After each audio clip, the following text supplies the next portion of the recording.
We're back on Leading Edge. I am Jerry Anderson, State Senator Teresa Fedor, Democrat, and that is Petee Talley up there. And I want to talk to Petee in this segment, along with the senator, because even before voting for it, we've been talking about the redistricting that really wasn't much of redistricting. It doesn't reflect Ohio voters and how we vote when we go as a state to the polls. Even before voting for these maps, Governor DeWine said he expects this will go to the Ohio Supreme Court. You're down there. What are you hearing? Well, we know the Chief Supreme Court, Maureen O'Connor, really did a good job of looking at this in the last redistricting, and so she's still in place.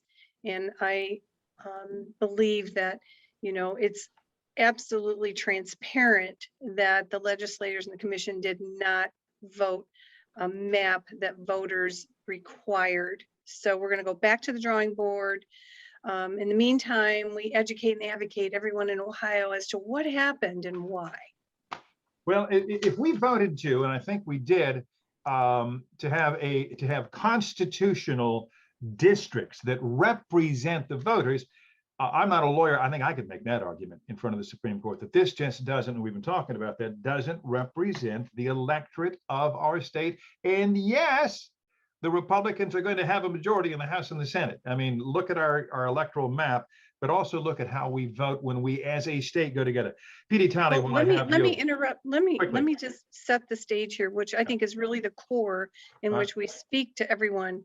The Constitution's requirement that a plan roughly align with what you said, the proportion of votes statewide elections for the past decade, which was 55 to 45. So yes, the majority Republicans are going to have the majority, but that was not met. They did a gerrymandered supermajority, so they broke the Constitution, and that's where we're going to have to go back to the drawing board. 55, 45%. Petee Talley, while I have you here, I recall reading that we had a virtually flawless, I think was the word used, election in 2020 here in Ohio. The chief elections officer, Secretary of State Frank LaRose, a Republican, said so, which raises questions in your mind and in mine about why we're changing the way we vote in Ohio. What do you think is going on? And I'd love specific examples of how whatever they end up passing impacts some more than others, since we all do have to live on and vote under whatever rules they come up with. I think Republicans are covering all their bases, right?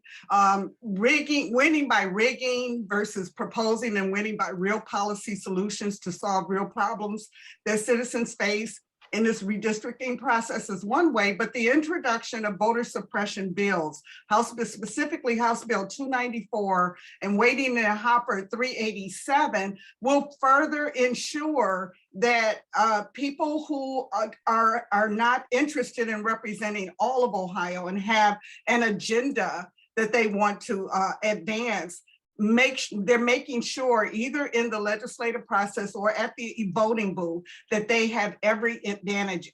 I want to speak to what the members of the executive branch on the commission did. If they felt so strongly that these were not the best maps, why did they vote for them?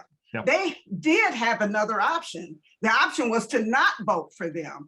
And, we keep electing people to run the state who don't have the courage of their conviction to do what is right. And voters will be paying attention.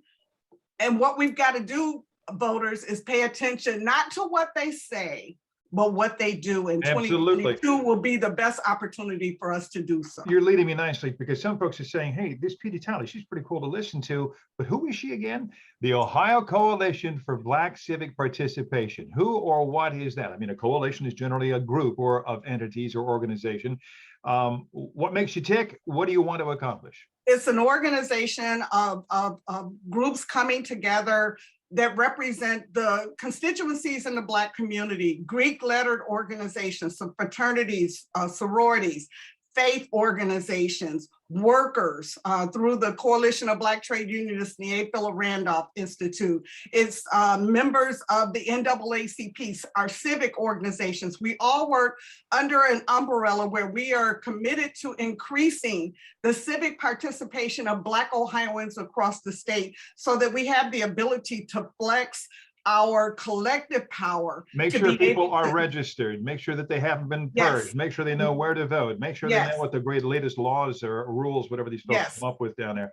And Yes, then we do. get out and do it, folks. That's what I'm so big on. And Teresa knows that. I'm big on, if we get out there, we can sit here and talk about it on Jerry's show. Then you got to roll up these sleeves, you see, and then you got to get out there and you got to Got to do the work. Got There to you go. got to put the work in. right. Absolutely. Teresa, I'm glad you introduced me to this lady.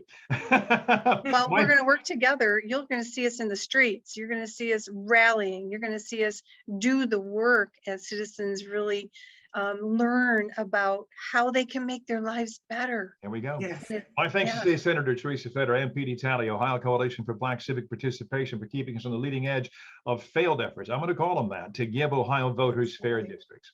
And when I come back, surviving the primary. Yes, there was an election in Toledo this week, folks. Win and advance. But what did Tuesday's numbers tell us? We're going to have that next on Leading Edge.